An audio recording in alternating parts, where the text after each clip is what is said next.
for Laker fans, when I say Chris Paul, a couple things come up. The trade that never happened, number one.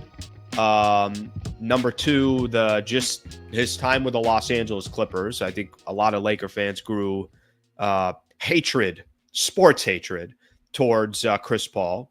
And then when I mention him now, you're like, what are you talking about? Chris Paul is how old? Well, let me kind of give a little bit of a backstory here. Chris Paul was on the Pat McAfee show yesterday. He was asked about his future. And he didn't mention the Lakers specifically, but I'm going to read the quote here, and a lot of people are just assuming he's talking about the Lakers. So let me give kind of a quick little thread on this here. He said, I talked to my family about it, again, talking about his future. My son just turned 16. My daughter's 12. The past 6 seasons, I've lived without them. So I go to San Antonio, Phoenix, Golden State, OKC. I've been around a few teams, but I've been away from them the past 6 years, so it's a little bit different. He lives in LA. He's raising his family in Los Angeles. So I think when he's asked about his future, you could look at this in a couple different ways. You can look at it as, is he leaning more towards, I'm done, I'm not going to be playing anymore? Or is he leaning more towards, I want to play, but I want to play in Los Angeles?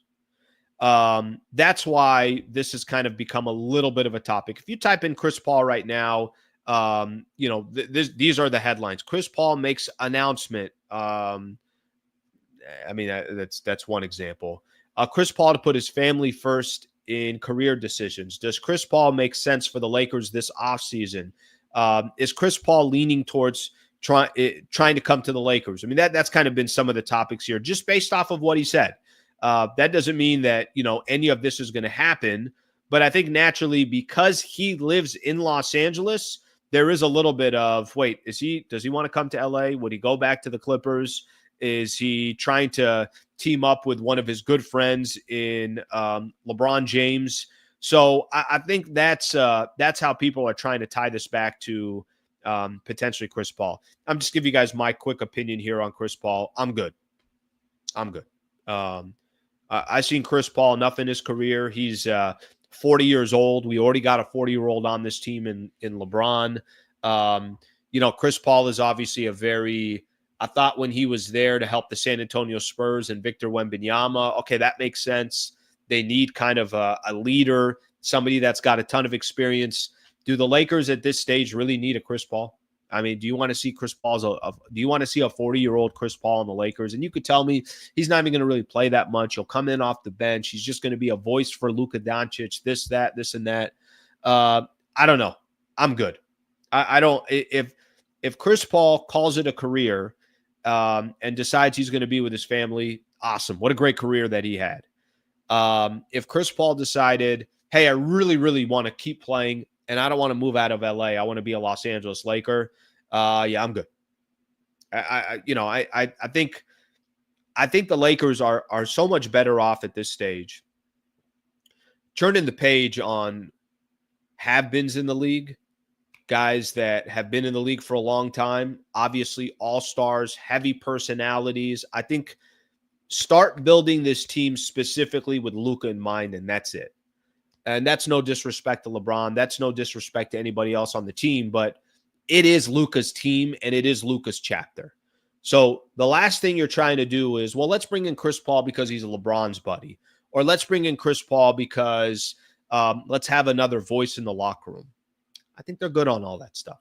I don't think they need another voice. I don't think they need another a vet that's 40 years old. I think they're much better off just kind of turning the page and moving on from that perspective. I don't need to see Chris Paul on the Lakers. We'll get a couple of the couple comments here, and then we'll go from there. Let's see. Chris Paul can be a player coach. Okay. It's a vet minimum or no, thank you. But even that, I mean, do you want Chris Paul? Like, okay. By the way, let's look at a couple of these. Maybe some people like it. Okay. CP3. Yes. CP3 is a good vet to have. Okay. CP could teach AR stuff. CP on the bench. CP3 is washed. But I will tell you, there's more people on here that are saying they like the idea of CP3 than, at least from my perspective. There's definitely more on there that are saying yes. Chris Paul wouldn't be terrible as a backup. He put up good numbers last year and could run the offense. All right. Well, people maybe are surprising me a little bit here. A couple other people, Chris Paul is not the answer. No Chris Paul. Time to get a big for Luka. CP could teach Luka some stuff too. Okay, maybe a little bit split. Maybe a little bit more split than I thought. I actually thought more people would kind of lean towards me. It's like, Al, are you really talking about Chris Paul?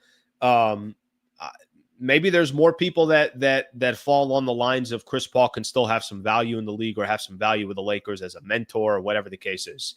For me personally, I think I would rather see some different players. You want a backup point guard? Give me a young backup point guard that can hang with some of these teams like the Oklahoma City Thunder and the Indiana Pacers that we're watching in the finals.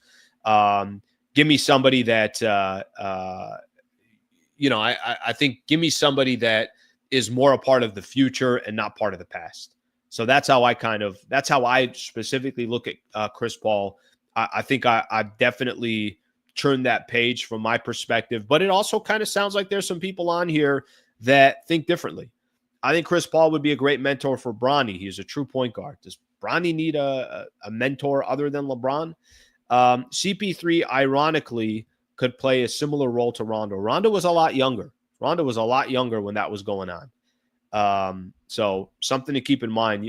I don't think Rondo was anywhere near 40 at that time. Maybe he was. Maybe he was like 36, 37, something along those lines. All right. Thank you very much for watching the clip. Just want to give a shout out here to one of our partners, the Wallace Firm. They are official injury attorney of the Sliwa Show and Hoops Talk, the entire channel. If you are ever in a need, and I hope you're not, but some type of serious injury with yourself or a family member of yours, I would like to personally help you by introducing you to the best in the business, Brad Wallace and the Wallace Firm.